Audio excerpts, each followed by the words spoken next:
Topping Talks.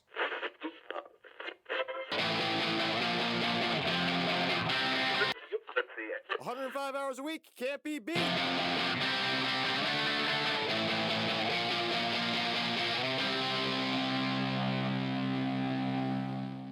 Welcome to Topping Talks. Topping Talks is a Topping Tribune production, and today's episode is proudly sponsored by Topping Technologies and ExpressVPN.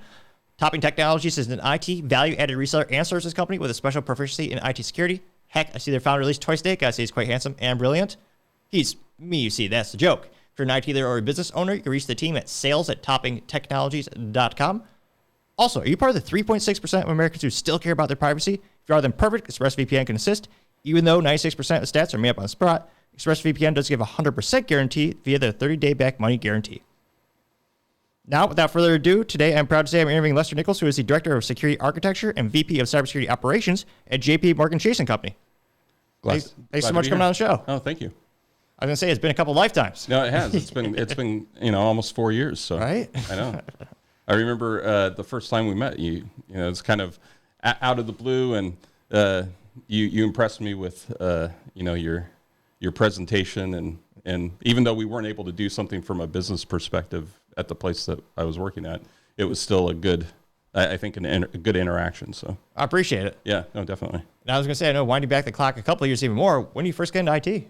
Yeah, so I got into IT originally after getting out of the medical field. So I was going to school to be a physician, doing pre-med, working on cadavers as a freshman, government-granted cancer research program during the summer, and side jobs I was working in oncology. So that was kind of my primary focus. In fact, my undergraduate degree was going towards a double major in biology, chemistry, and a minor in physics. So really? It was a kind of a full science load, doing everything type of thing. And over time, I just realized the direction that medicine was going in. I heard all the stories from my grandfather, most of my family's physicians, and he, was a physician in Hollywood when Hollywood was nothing but orange groves and farm fields. Oh my gosh, that's a little while back. Yeah, so it was a while back. And he didn't, if somebody couldn't pay, but he was able to treat them, families would say, hey, I take care of my family, treat my family for whatever, and here's a cow. Yeah, that's pretty cool. So before he'd go to work, he'd have to milk the cow. Oh yeah. One guy apparently worked at that he was treating their family. He worked for the Coca-Cola bottling company. Oh, really? And they got free cases of soda. Oh, that's awesome. So my grandfather got, basically he said it was to the ceiling of cases of Coca-Cola, and so. That's when it's good too. It was real. Yeah, it was real. Pure cane sugar, glass bottle. Yep. Oh yeah. And so, that type of stuff. But now, when I was thinking about going into medicine, I wanted to kind of be that, be that surgeon, have that community feel. Right. Yeah. Kind of be that Doc Hollywood, if you remember Michael J. Fox movie, type of thing. But it's illegal to barter and do that type of stuff just because. Really? Yeah, you can't associate. How do you associate the cost of care to somebody and they're paying it to you? Where's the insurance getting their cut? Where's the government getting their cut? That type of stuff. The libertarian me would say, hey, it's two individual people coming to an agreement of terms. Yeah, but it becomes is that a state thing with California? Or is it's federal government? It's a federal. Oh, really? It's a HIPAA federal type thing. So was that a new law that's passed when your grandfather was during the practice, or I haven't heard that one? No, it's been a while. You can't. Really? Yeah, you have to have insurance or cash, and there's basically with medicine, you have three different rates. Mm-hmm. You have your Medicaid, Medicare rates, you have your cash rates, and then you have your insurance rates. Mm-hmm. And those are predefined. Really? Yeah. And I was going to say, I guess everything's negotiable. That's how you hear all this. To a certain degree, you've got the published rates, just like with MSRP, right? Yep. You've got your MSRP, but then there's various nuances. But when it comes down to it, everybody's getting their little slice of the pie. And to me, and it's only that industry. Like if you want to go to a car repair shop, could you still do that type of bartering, or because it's not part? Is it a HIPAA thing in particular? No, you could probably, if it was like a if you were fixing cars, I Yeah. mean, you can do that type of stuff. It's It's not federally illegal. It's because it's healthcare yeah, particular. it's healthcare particularly. Really? And so, you know, you've got the whole liability aspect of it. You've got, you know, are you potentially taking advantage of somebody, you know, and you know how everything becomes a litigation potential aspect. I was going to say that's increased exponentially in the United States. Yeah. So anyways, I thought, you know, I'm good at science. I liked solving things. I liked solving puzzles. So, you know, IT, computers seems like a natural progression. Computers don't complain as much as people do. Ideally. And so, and so, you know, I can use and do something that I enjoy, and that's, you know, solving problems. So that's awesome. Do you have like do you remember the first time you got your hands on a computer? Or yeah. So first interaction? The first time I had a computer, it was an Apple IIe. Oh, nice. So that was when I was in kind of grade school. Then the first computer that I actually purchased was a Pentium MMX, 200 megahertz. Oh, wow. It had a whopping 64 megs of RAM. Oh my gosh. It had a zip drive. Oh yeah. And I think it was a 500 meg drive. A lot of people forget the format wars. The zip drives were king for a couple of years. Zip drive, and I got that for doing work for an anesthesiologist. Oh really? Yeah. So he and I talk about this. I think I talk about this a little bit in my book, but he asked me, you know, do you think you could help me? And I was working for an insurance company as a utilization review person. So basically, if you utilization review basically is looking at your benefits, and if you need a medical procedure, do you have the benefits for it? If you do, trying to look to see where it fits in, and so that the insurance company and the medical group are able to at least break even. Yeah. And so I was doing that, and the anesthesiologist had questions about his biller, and the biller was skimming off of the top, but he didn't have any, because he wasn't making the money that he was supposedly getting from the insurance company. And come to find out, the biller, they shared a PO box key, and the biller was supposed to get it, put in the information into the billing system, bill the charges, and then, but when checks were coming in, not everything seemed to be coming in. And so I wrote an Access program. Really? This is Microsoft Access, you know, back in the day. Yeah. So Microsoft Access, and put in all the information and showed that this is what came in, but this is what went out, but this is only what came in.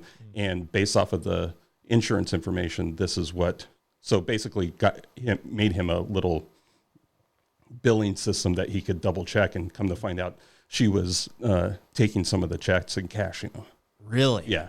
Oh my gosh. Yeah. So it was a, you know, I think I earned, he paid me something like $3,000. Oh, that's awesome. So I bought the computer and got a 17-inch CRT, which was, you know, there you go, 80 pounds. Oh yeah. So it was a big thing, but that was my first one that I purchased.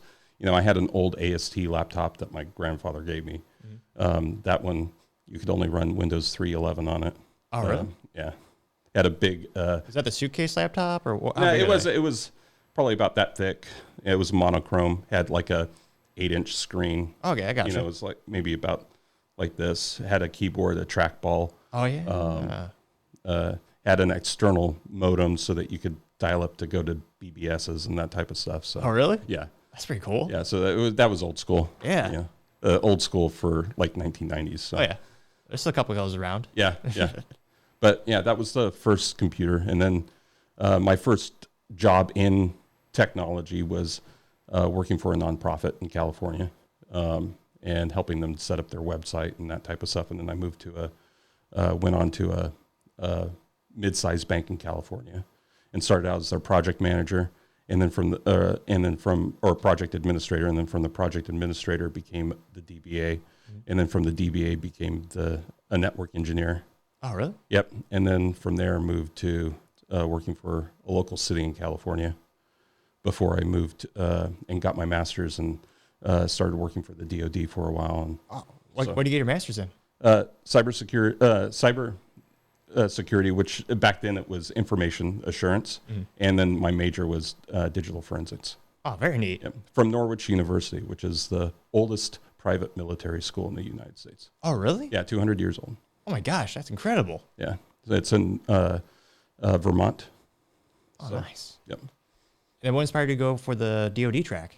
'Cause it sounds like you had a little bit of experience in the public sector, a little in the finance. Well, so one of the guys I went to university to my master's program with, he was starting up his own company, and he was doing DoD contracting, and so I got on with him, and then that contract ended and ended up needing to get another job, so started working for DHS. Oh, cool. And then became a Fed, and then worked that for a while. What was that like? I know you can't obviously can't tell us everything, but what was that experience I could tell you, but then I'd have to kill you. Oh, exactly. Exactly.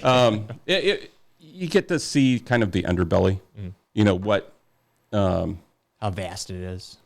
Yeah, I mean there were times where you kind of see how things work when they're good, and then you get to see how things are when politics comes into play. Oh yeah. But I was when I was a Fed, I was considered essential emergency personnel. So when the government would shut down, I still had to work. Oh really? Yeah, I was one of those people that would, in the event of a crisis or something, would have to go to an undisclosed location in the bottom of a mountain type of place and be there. So that was the first time I got inundated into having to have what they called a go bag, something that I have 72 hours worth of stuff, clothes, that type of stuff with me. That way, if I did have to do that, then I'm good to go. Yeah, it's gotta be exciting too. It was kind of it was interesting. I mean, when they had the earthquake in Virginia back, I think it was 2010. Basically, the DC Metro shut down. Really? Yeah, because although they've had earthquakes before, this was a big earthquake. So before you could get your car out of the parking lot and do anything, the building inspector had to come in and check to make sure everything was okay. 95 was basically at a standstill. It was a parking lot.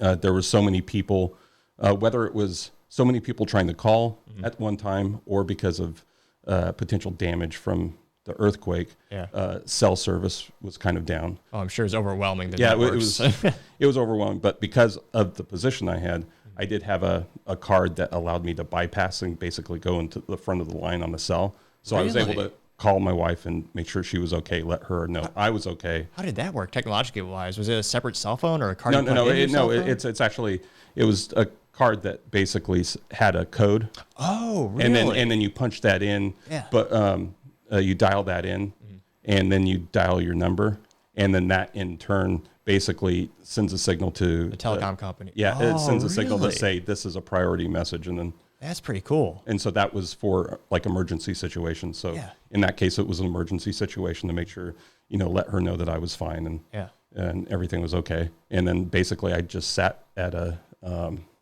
Mexican restaurant that was next to the Pentagon. Oh, really? And just sat there, just chilling. Yeah, just waiting for the in Pentagon City. You've got 95, you've got the Pentagon over here, and then you've got Pentagon City, which is over here. I was basically in the Mexican restaurant, just waiting for to die down, and ended up dying down around I think like 7:30, 8 o'clock, and so I headed home and did what I needed to do. Got up and got on a call the next morning around 5 o'clock and headed back into the work. So there you go. Somewhat ADHD question. What are your thoughts about the JEDI contract with the Pentagon and them kind of starting to embrace the cloud transformation? I see potential issues with that. Yeah. I mean, I think virtualization, I think cloud is great, but there are some places that you don't want that. Or certain things you don't want there. Yeah, there's still a good use case for on-prem. Not necessarily on-prem. I mean, they've got enough data centers. You've got the the NSA data center in Utah. Yeah. You've got several other data centers in other locations that I can't talk about. Of course. That they've got plenty of space. But I think it comes down to the fact that they don't want to. They want to offload the responsibility of the maintenance for that. Yeah. But I think that comes at a risk. Companies, they assume some of that risk, especially like if you're in a colo or if you're doing stuff like that. For a company, there are certain benefits for that. But when you start getting into like national security type stuff, DoD type stuff, and with the integration with various data centers to other countries and the interrelationship of those data centers. Yeah. If you talk about, let's do, whether it's Azure, whether it's Amazon, whether it's Google, GCP, they've got data centers around the world. Oh, yeah. Those data centers around the world are interconnected even before you get your environment in there. Yeah. So, you've got FedRAMP, you've got high trust requirements, but those are just check boxes. Yeah. And unless you isolate that and truly segment them from that perspective, I think when you start doing mass cloud initiatives with them, I think that can be problematic. Absolutely. I think cloud and certain capacities just make sense. Like for a business to have like Salesforce, not a lot of them are going to say we need to have an on-prem, CRM. More often than not, that's going to be a pretty darn good fit for that use case. Right. Well, and you think about like all the Microsoft breaches that have been happening. O365, you've got all those. You mean O362? Yeah. You've got all of those types of breaches. You've got other breaches that are happening. You've got new attacks that are coming out that are challenging all unto themselves.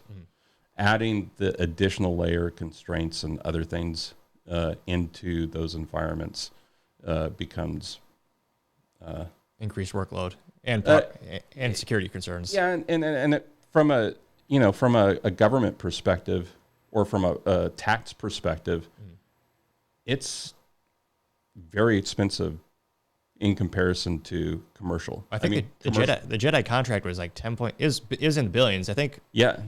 Who won that? I think Amazon lost it to Microsoft and they sued. I think at the end of the day, Microsoft did win the contract though. I think. Yeah, Microsoft did win it, but it's still that's for them to host. Yeah. But when you get into government contracting, that's the base cost. Yeah. Then there's always those add-on costs because when you first propose what you're wanting to do, that's not quite everything. It's basically the government says we want XYZ, and you'll say, all right, as a contractor, I will be able to do XYZ for this amount, and then once you get in, you realize that they don't want XYZ, they want A through Z. Yep. And so now you start having these additional updates and revenue costs that have to get approved before you can actually start going. So by the time you actually get built out, you have to start reworking the recompete for the contract, for the bid, and all that kind of stuff. So it becomes a very arduous process, and it's always ends up being more than what the original bid was for. As opposed to just buy, rack mount servers, buy them deep, buy them cheap, buy them deep, so to say. Yeah, I mean, build data centers. I mean, you get, but they have to have the, when you do that, you have to have the data center. Yep. Then you have to have the people to maintain it. Yep. Then you have to have the licensing and all that kind of stuff, and and the hardware has to be even more secure. It's like, right. You can't just import it from like Lenovo. You can't have a made in China servers. You're gonna have to have something a little bit different. That's going to increase the cost. You're going to have to scan it. Like, right. There's just different. What is it? A wise man once said, I think it's Tom Sewell, like, there's no such thing as solutions, only trade-offs. Because it's a risk. It's risk mitigation, right? Yeah. I mean, everything comes at a risk. The only computer that is secure is one that's never turned on or used. Right. So once you turn it on, you start making risk acceptance decisions based off of what you're planning to do, and that those risk acceptance decisions have an impact either monetarily, personnel-wise, or time-wise, right? Absolutely. And so from that, you have to start doing that. So from a government perspective, I can understand why they want to offload some of that. But at the same time, I think that it would be better that if they're going to do something like that, they should have their own basically cloud development team. That'd be interesting. They built their own cloud. Right. That'd be rather than you've got DISA and you have NIST. Yeah. They provide the framework guidelines, right? Yeah. They provide the guidelines and the 853 or 800 series special publications that dictate how certain things are. But at the same time, that is not necessarily practical in every situation. So there's got to be leeways and Right. different things. So Exactly.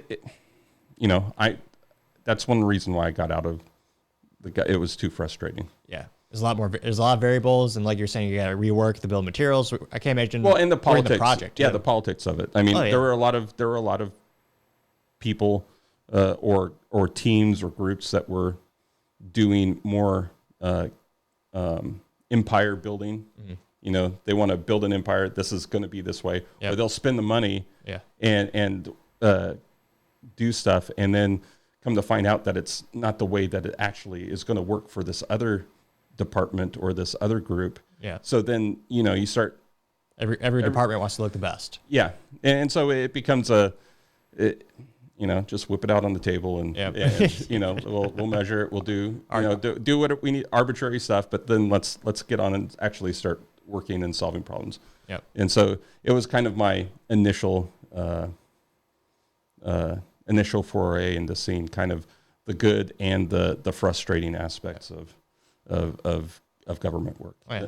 And I appreciate the people that are still doing it. Oh yeah. I've got friends that are doing it that are in there for the long haul, Yeah. and they make a difference. Absolutely. But it's frustrating. Like for my wife, I was getting I had a BlackBerry. Oh really? And then, BlackBerry, and then eventually an iPhone, and it was every 5 minutes, ba-ding, Oh yeah. ba-ding, ba-ding.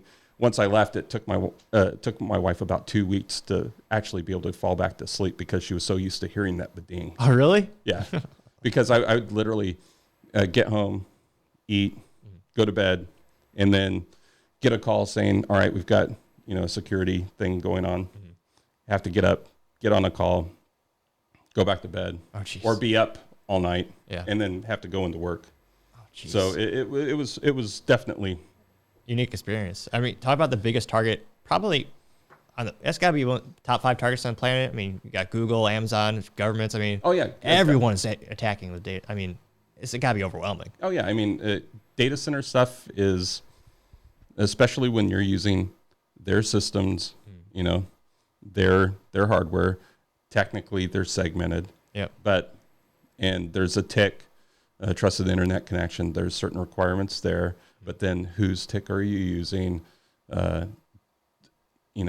There's a whole other world that you Right. have to start thinking about, and whether or not it's AT&T's TIC, whether it's Verizon's TIC, whether it's T-Mobile. not T-Mobile, but I'm talking about like true broadband, backbone providers, L3, Oh, okay, gotcha. all of those. The trusted internet connection has to have certain requirements. So you've got IDS, IPS, you've got Einstein's, and these are all AI-based monitoring. Then there's some other things that go in there that for monitoring and so on. All of that comes into play. But then you've got the main guideline, but each provider, when they create the TIC, has a different approach to it, and there's different, what I would say, good and bad mechanisms associated with that, and how they handle it, and all that kind of stuff. So, Then where do you go after the DoD? so I went to DHS, specifically TSA. Oh, really? Yeah. So TSA, I was a contractor, became a Fed, and then became the SOC oversight manager. Oh, really? For TSA, and then was also What did that entail in terms of like the scope you're allowed to talk about in terms of like because I mean, when we talk TSA, most people's perception is like the check-in and the physical security. When no. This was like international. Yeah. Okay. And then I was also a part of the SIO board for DHS, so the Senior Infrastructure Officer Board for DHS. So I was part of the component review process for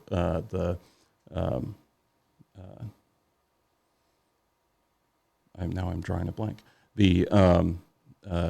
So when they were designing the cybersecurity framework 1.0,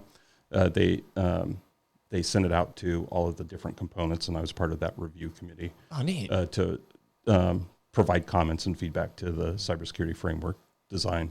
And so it was, I basically tried to help bridge the gap between operations. So the guys that are doing the day-to-day monitoring, maintenance, builds of, the different systems, and then the security side.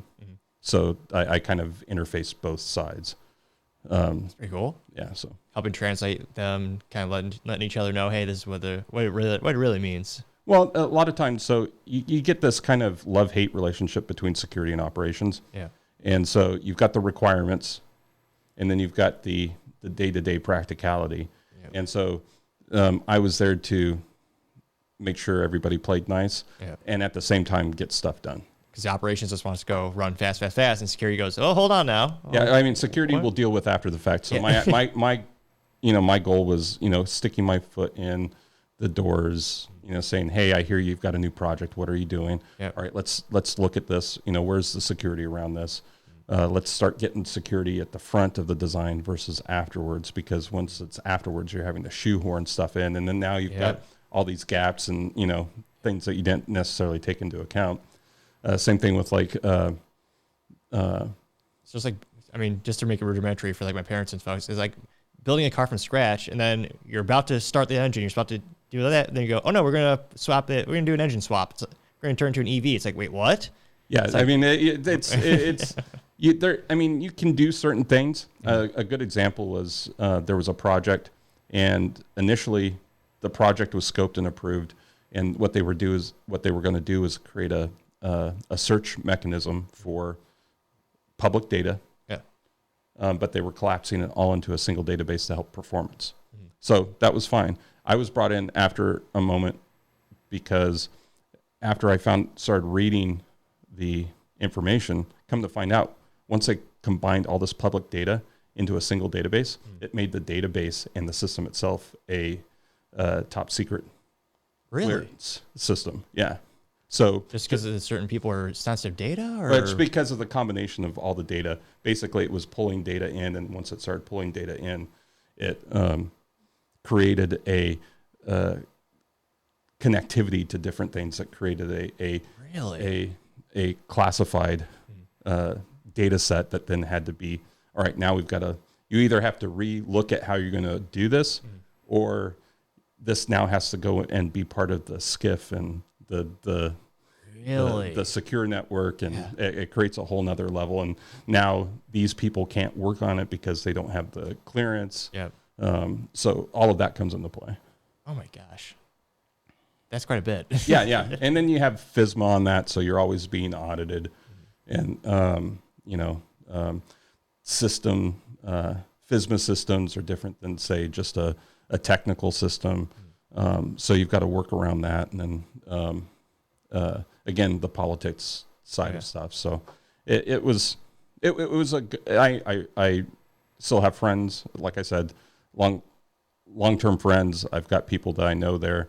And it was a great experience. It was just a lot, and I didn't like how the politics side of it. Yeah. Again, I wanted to be the doctor, right? Exactly. I want to be able to do my thing. I want to be able to help. I want to make a difference. I want to be able to solve problems. Yeah. And, the politics side of it just made it frustrating. Plus, my wife ended up having some health issues, and so I needed to be able to focus more on that, and being on call 24/7, 365 was kind of a difficult to just deal a bit. with, so. And then did you go to after that to go to Aptricity, or where did you go after DHS? So from there we moved out here. So I was in the DC Metro until 2015. We moved out here to Texas, back to Texas in 2015, and then I worked remote until 2019. Oh wow! And then that's when I started with Aptricity, and then from Aptricity, that's when I moved to JPMorgan Chase. And what was it like for the interviewing, and just what inspired you to go to JPMorgan? Because they're probably, I mean, their recruiter reached out to me, said, "Hey, perfect." It was somebody that I had actually met while I was at Aptricity. They were saying, really? because they were looking to help us hire, and they actually helped me hire on a couple of people at Aptricity. Oh, cool. And so they said, "Hey, we've got a client that we think that they need somebody with your experience, and we think you would be a good fit. And so would you be interested?" And I said, "Well, I'm always open to opportunities." And then it took like 6 months, but oh wow, yeah, the interview hiring process was a long time. So I was going to say, why was it such a long time? Or I guess they allowed thorough questions, or what was that like? It was basically a series of 3 or 4 interviews, and then just the onboarding process with Chase takes a long time. Yeah. Then what was it like first day? Was it overwhelmed? Did it feel familiar? No, the first day, it was during the COVID. Oh, really? Yeah. So basically, I went, sat in my car. They gave me my laptop. I went home. Oh, really? And then that's then tried to connect, to get on and do all that type of stuff. So it was in the middle of the COVID stuff. So that was one of the reasons why, I set up my system the way I have it. So I've got my work computer and basically my dashboard consoles all set up. Almost a 360. Yeah. So that way I can do different things and be able to be available. That's perfect. So. What do you like most about it? The challenges. Yeah. My boss is great. The CISO. The different people. Last year I went to India. Oh, cool. We've got a dev team in India, so went to India, spent 10 days in India. What was that like? It was definitely different. It took 36 hours to get there. Oh, wow. It was the coming back was interesting and took less time, but getting there it took 36 hours because of American Airlines. Oh, really? Yeah, they ended up canceling the flight midway, Oh, no. so I got stuck. And then it already took 20. It was supposed to be like a 24-hour travel time, but it took an extra amount of time. So then I got stuck in Heathrow for a little while, and then from Heathrow landed in Mumbai, and then took a car from Mumbai to Pune, where the office was, and it's just it's different. It was beautiful. Oh yeah. Yeah, I mean, but definitely Mumbai traffic is otherworldly. Worse than Austin? Oh. Oh yeah. I mean, yeah. There's no such thing as rules of the road. Mm-hmm. You just go and say sorry later. Oh, There was one time when going back to the hotel, the guy overshot in the taxi, overshot the entrance to the hotel, and so he started backing up. What? While cars are going, in the opposite direction. That's brave. And then pulled in, and in India, because they've got they're still in conflict with Pakistan, so they've got security. They've got to check everything and that type of stuff. So oh, really? Yeah. So it was interesting, but it was the guy in the car. We had all said he's got stones for just backing up. Oh yeah, I'd be scared. I would not do that. I'd be too scared. I told my wife, I would not drive in India just because not until I got comfortable and got an understanding of how they determine, how things go. But there's just so much traffic, so many people. It's just definitely different. Yeah, I can't imagine that kind of stress. Especially Mumbai. I mean, Mumbai was... Is that the most congested? Oh, yeah. Yeah. Yeah. I mean, there were parts of Pune that were congested, but Mumbai was by far, of the two cities, by far. I mean, literally people standing in the middle of the road, cars going by, motorcycles, 5 people on a motorcycle, driving down the road type of thing. It's just, you'd be worried that they might hit a bump and one guy goes flying off type of thing. I'm guessing they're less litigious than us. That I don't know. I mean, it was, I really appreciate the guys in Pune that I work with, because, they're on the call. It's an 11.5 hour difference between here and India. Oh, yeah. And so, in the morning when I'm up at 4 or 5 o'clock on meetings with them, it's the end of the day for them. Oh, yeah.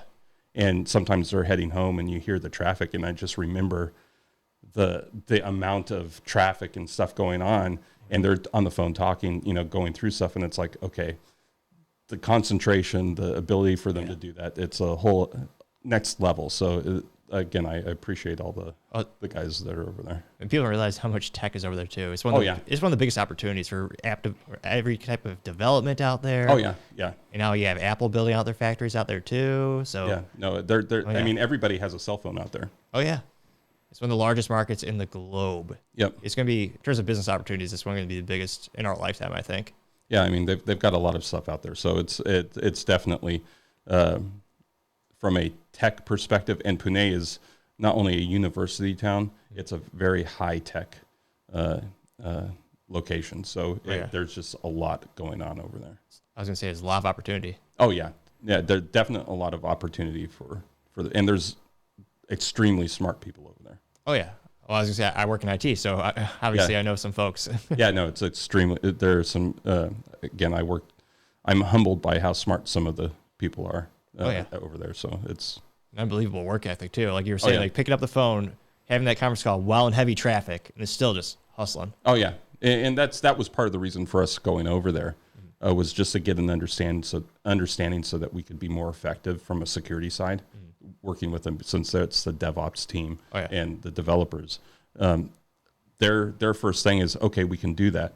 And I was trying to basically translate, we can do that, but we've got 50 other things that have to come first. Yep. You don't necessarily hear that. So we had to kind of understand the scope and when they say yes, is they can do it, but are they ready to do it? And can they do it securely too? Like going back to the car metaphor, it's like, gotta make sure everything's in a row. Gotta make sure it's all secure. And that's the other thing, because their job is accomplishing the task and getting it done. And then that was where, we've set up the security champions process, which is, enabling and empowering the security engineers and security architects in those teams to be able to effectively communicate and tackle the security challenges that are faced. Again, we're human. Humans write code.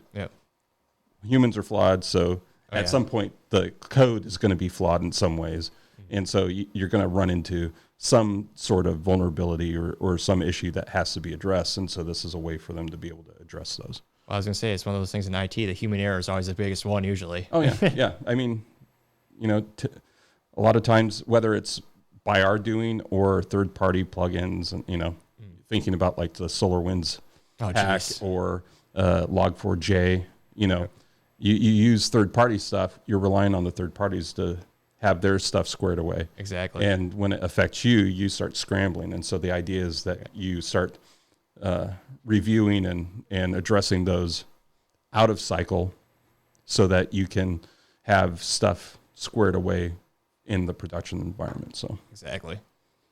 And what's been the biggest challenge this far? Because I can't imagine that just the scope and size of the environment of one of the oldest and one of the most largest financial institutions in the world. It's again, the scope is, and the challenges are really the process.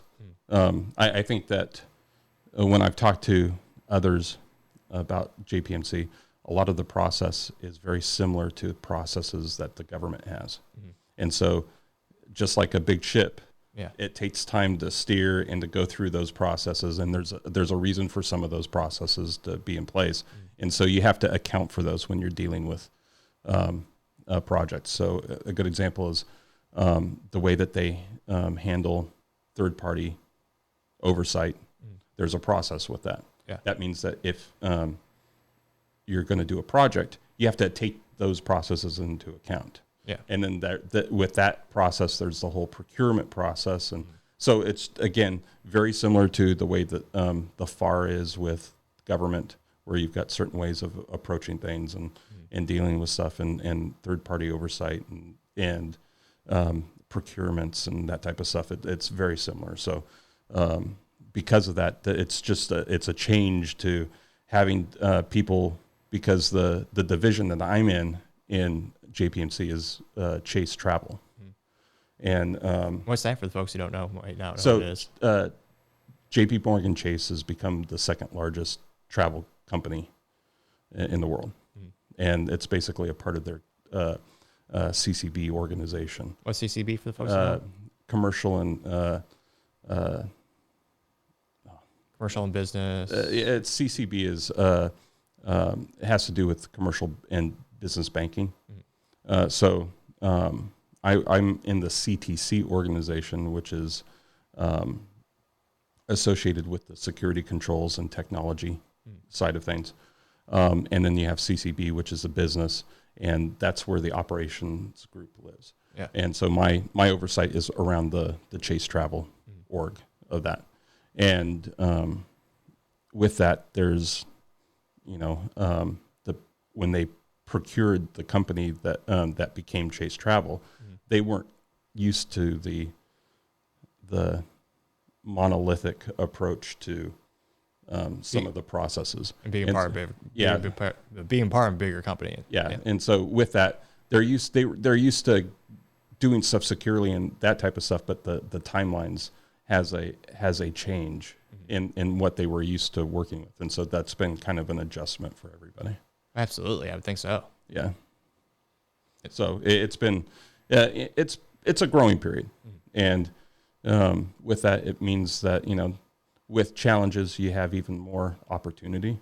And so that's the way I view it. What's been the biggest accomplishment that you could publicly talk about, or what satisfied you the most thus far? Just the team building that occurs, and what was it? They just publicly announced that, what was it, last year they did something like $15 billion. And part of that, I think like $1.5 billion was from Chase Travel. Oh, wow. So it's definitely, quite a bit. It's a big chunk. Absolutely. So all of that is, keeping people happy, allowing people to do travel, do different opportunities. And, and the reality is that some products that you may use where you have rewards or some other benefits are probably coming through the Chase Travel organization. So that's awesome. Yeah. Then what do you like to do outside the office? I'm currently, I mentioned it a little bit, but I have a book coming out through Packet Publishing this quarter.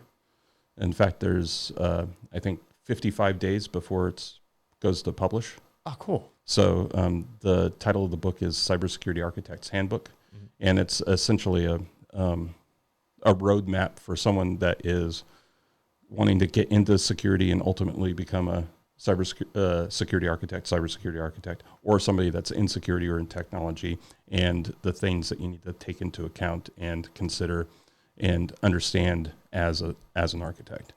So it's 14 chapters. Oh, wow. Yeah. How many pages is that? It's going to be probably around 450, 500. Oh, wow. Yeah. How long did that take? I started. It's a good challenge. I started writing it in June. I finished it before November. Oh, wow. That's quick. Yeah. So doing basically a chapter every 2 weeks or so. There was a period of time where it was originally only going to be 13 chapters, but some of the chapters were so big that they had to be Split up a little bit. Yeah. So it ended up ultimately becoming 14. And right now it's in tech review.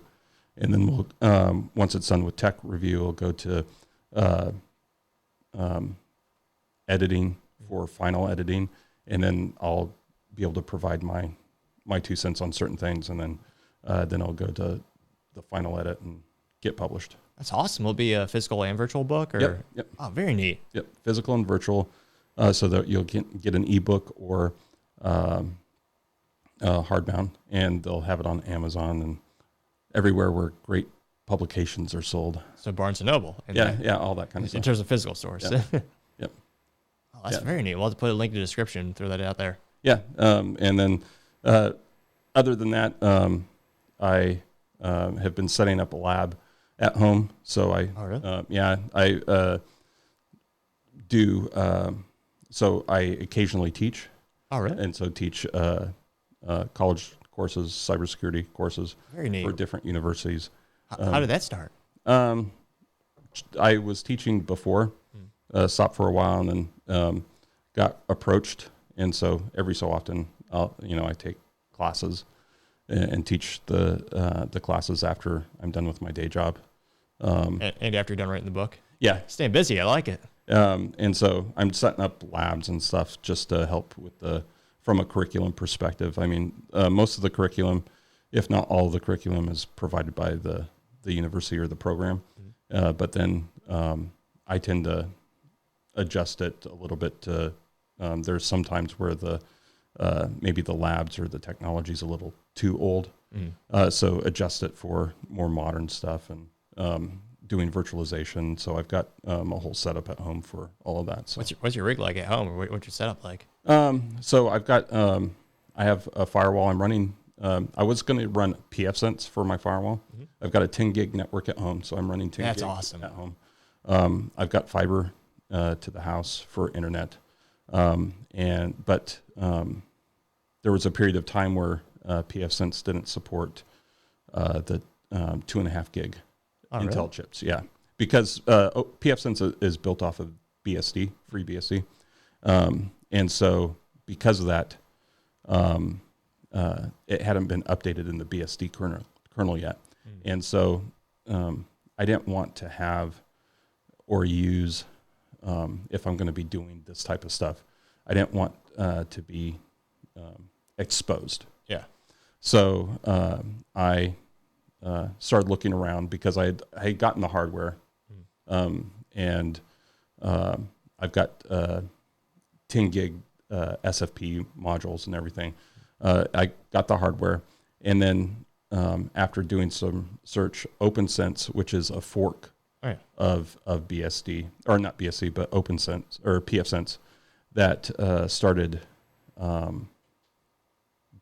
It supported the 2.5 gig Intel chips, because essentially, other than the 10 gig SFPs, all of the other interfaces are 2.5 gig. So that way I can connect in, and I've got physical interfaces for specific VLANs and that type of stuff, along with the rest of my networking equipment. So if I want to have physically segmented interfaces for, say, lab or DMZ environments, I can do that without, affecting anything. Yeah. And so did that and have been really happy with it. OpenSense is a little bit behind on a couple of the libraries for certain things that they're working through, but they've been very good. And then the modules and the other things that I have set up, I've got dynamic firewall rules based off of CrowdSec. So CrowdSec is a crowdsourced threat intel system. And so they've got basically what they call bouncers that you install, and the bouncer basically looks at lists that are crowdsourced, and then that dynamically creates firewall rules and that type of stuff. That's pretty neat. And then I have a SIM at home. Really? Yeah, I'm using Graylog.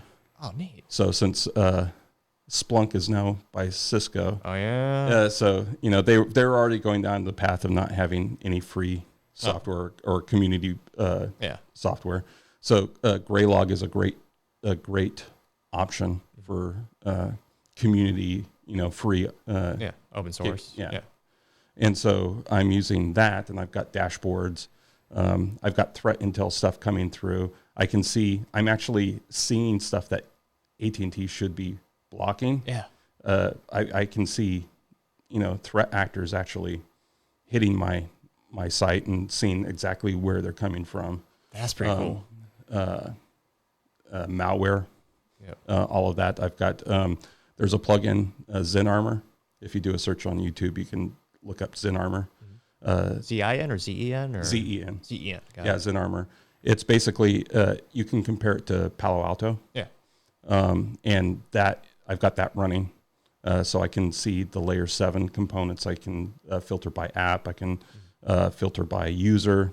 If I want to see specific users' activities, I can do that. I can block by category. I'm doing stuff that. That's really advanced. Yeah. That's awesome. Yeah. So it's overall it's good, and gives me a lot of ways of not only applying what I'm playing with from a lab perspective to what we're doing or what I do at work, Yeah. but also I'm able to use real life examples when I'm teaching. Yeah. So a lot of times I'll use my network as the example, saying, Oh, really? hey, yeah, and so I'll show stuff. I'm hosting a bunch of stuff. I've got my own DNS, so I don't allow anything out that I don't want to Excellent. go out. So from that perspective, I'm, for it being relatively low cost as much as, other than buying certain hardware and that type of stuff. And then I'm setting up an AMD Epic server so I can move. Are you building it from scratch? Yeah. Oh, cool. Yeah. So, eBay's your friend. Oh, yeah? So it's a older AMD Epic 48 core processor, but it's still a good processor. Yeah. It'll have 512 gigs of ECC memory. Excellent. It'll end up having probably around 18 terabytes after ZFS pools are set up. Oh, wow. Of storage. And I'm going to run Proxmox on it. I already have a Proxmox server. Oh, perfect. So I'll get that into basically a cluster and then be able to move some stuff around. Yeah. And then I can move some of my servers that I want to ensure are always up and running onto that. So I've got multiple DNS boxes, and I'm running Pi-hole Unbound. So it's Unbound DNS with Pi-hole on the back end. Yeah. And so that way I've got a lot of ad blocking. Can you still watch YouTube, or does it stop you yet? Oh no, I can still watch YouTube. 'Cause I know they're attempting to crack down on that. I don't think they'll be successful just because, cat and mouse. But a couple months ago, they were having the warnings on the screen like, "Oh, we noticed you're using this ad blocker. We'll allow you to have 3 videos before we shut you down completely." Yeah, no, I'm still able to watch YouTube if I want to watch YouTube. I stream everything, so we don't have like normal TV. Yeah. So stream everything, but I've got my IoT devices on a separate VLAN. They only talk to the internet. Yep. I have I've got the Rodecaster Pro 2. Oh, nice. I've got that on my IoT network. That way, if it needs to get an update, it's Yep. yeah, A little bit easier. Yeah, and so I've got 5 gigs synchronous internet, so I've got more than enough bandwidth. Oh, definitely. And my wife is happy; she can be on Facebook. And when I was first setting stuff up, it was I challenged her a little bit because it was I was blocking a lot of her stuff. So I slowly went through and did stuff and got that working for her. So now she's squared away where I'm not blocking sites or services that she wants to have access to. Yeah. But I'm keeping us, again, talking about that risk decision and risk mitigation, setting that up. And then with regards to the gray log on my GitHub page, I've got all the builds that I have for my gray log set up. And I'm going to be setting up some other stuff to be able to get vulnerability scanning in there and have that dashboarded and everything else. So it's going to be over time. That's going to be pretty sweet. Yeah, so it's kind of that project. And then, other than IT stuff, collect guns. Oh yeah, You live in Texas. You absolutely. Can't You like not. vintage or new or a little bit of everything? Most of my stuff is more new, Yeah. new stuff. I mean, I've got, I guess you could consider the Tavor Oh yeah. SAR as somewhat vintage because they no longer make it. Really? Yeah. The X95 is the replacement for it. Oh, but do they look similar? The X95 is smaller. Okay. Is slightly smaller. The Tavor. IWI is probably the manufacturer I know the least about, but I've shot a couple bit. Yeah, the SAR, I've got two of them. One's a 16-inch barrel, the other one's an 18-inch barrel. Oh, really? And they're maybe fractions of an inch difference. Oh, yeah, because it's a bullpup configuration. Yeah. But they work great. Have you ever shot them full auto? No. At a range? No, I mean, I've shot them out to 300, 400 yards. That's awesome. Um, one of the cybersecurity events we did, I think it was Q2 last year, but we rented the Tavor in full auto, and it just felt really weird. I wasn't a big fan of the trigger. But again, it's a bullpup, so it's not going to have the best trigger. Right? Yeah, I like the trigger. The only thing that is, because the recoil response isn't that strong. Yeah. Unless you're explicitly counting the rounds. Yeah. You basically, the bolt locks open, and then you don't necessarily notice it. Yeah. So that's the only, to me, that's the only downside to it.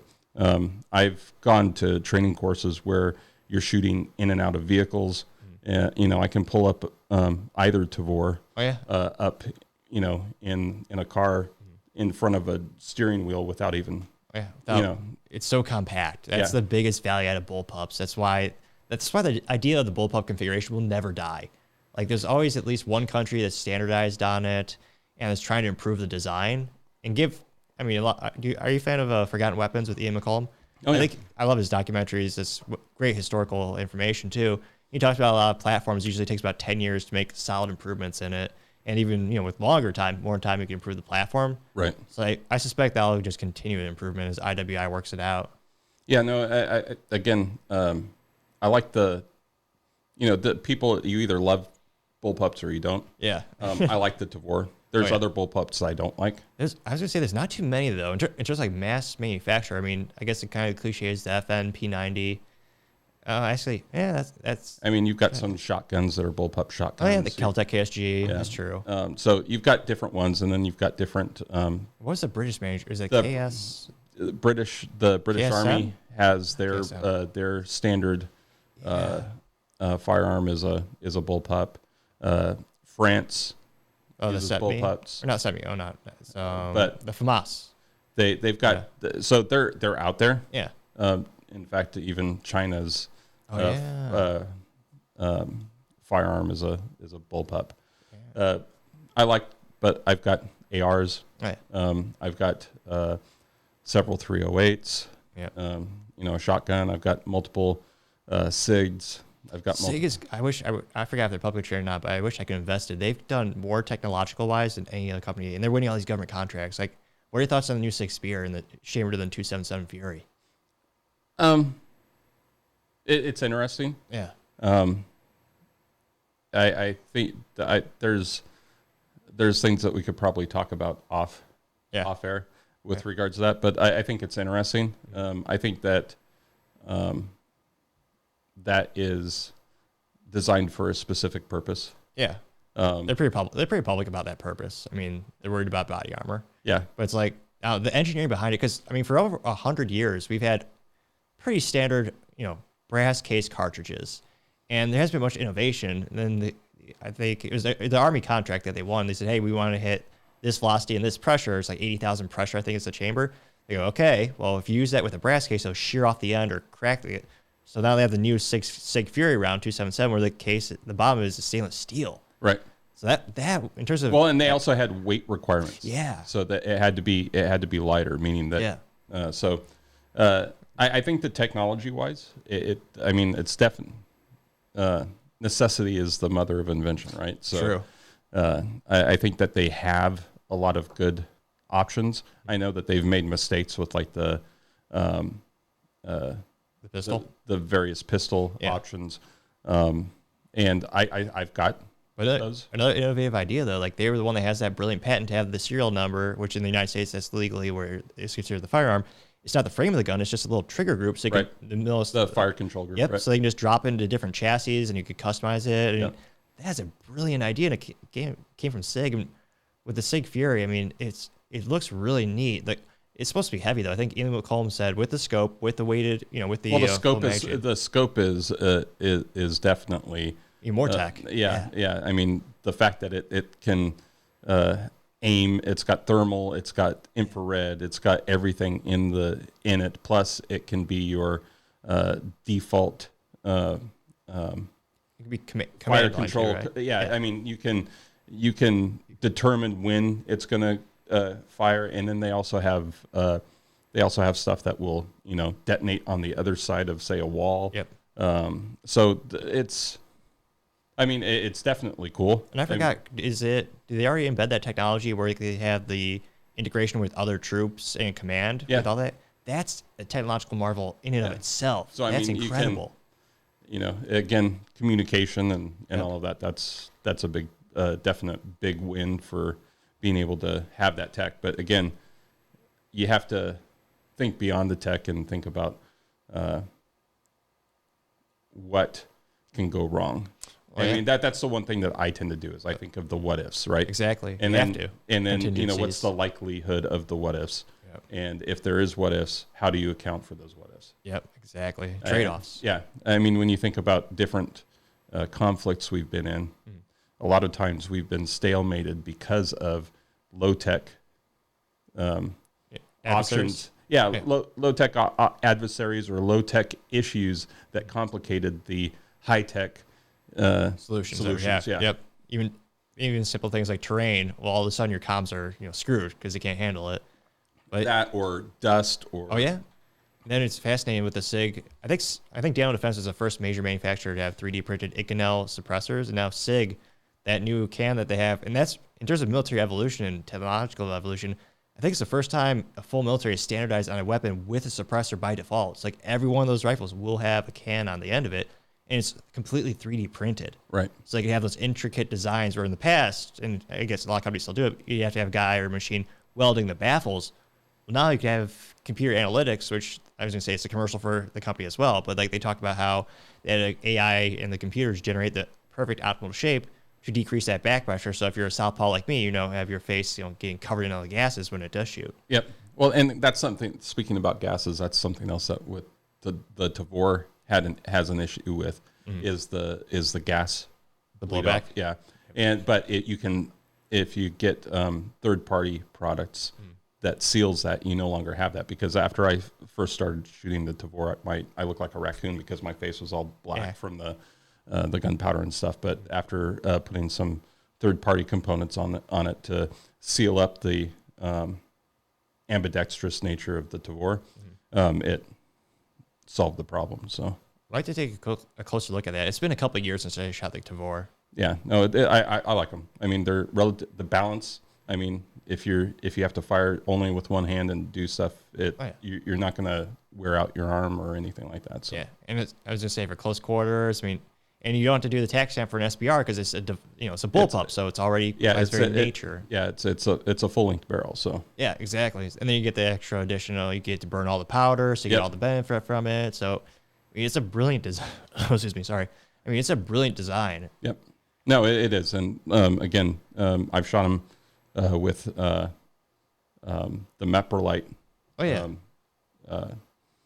sight out to 300, 400 yards. That's incredible. It's always funny. People are like, oh, yeah, revolvers and bullpups aren't accurate. It's like, well, who's shooting it? It's that I would say, again, I haven't shot all bullpups, but the ones that I've shot, I like the Tavor.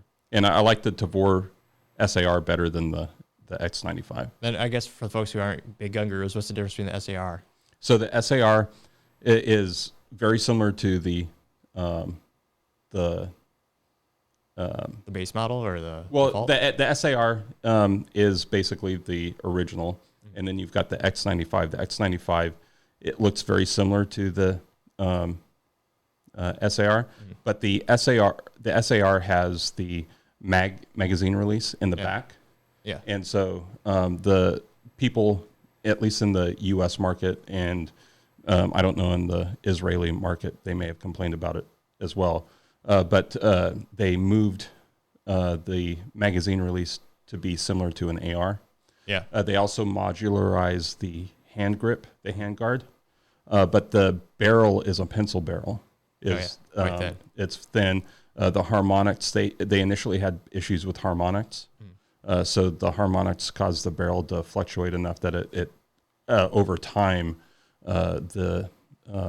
you would go off zero. Really? Yeah. So I think they fixed it, but it's slightly smaller in the sense of size. Yeah. So if you've seen Starship Troopers, the guns that they have in Starship Troopers are the SARs.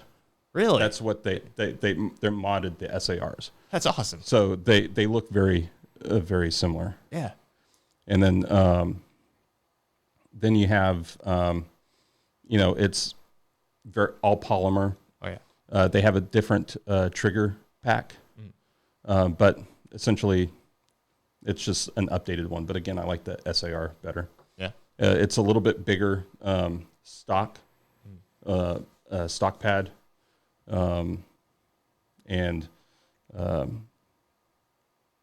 the originals didn't have a mono rail top. Yeah. But the ones that I have a mono full length monorail top. So nice. So that way, one I've got a MEPR light on, the other one I've got a variable optic sight. on. Yep. Yeah. Nice. I was gonna say we're gonna have to hit up range soon. Yeah, I know. Well, thanks so much for coming on the show. Really appreciate it, Lester. Appreciate it. Again, thank you everyone for taking the time to tune in. Don't forget to take time to like, subscribe, and comment. Also, don't forget to take time to tell your family, tell your friends, tell your coworkers, heck, tell your enemies, tell anyone and everyone. Just stay safe and have a great day.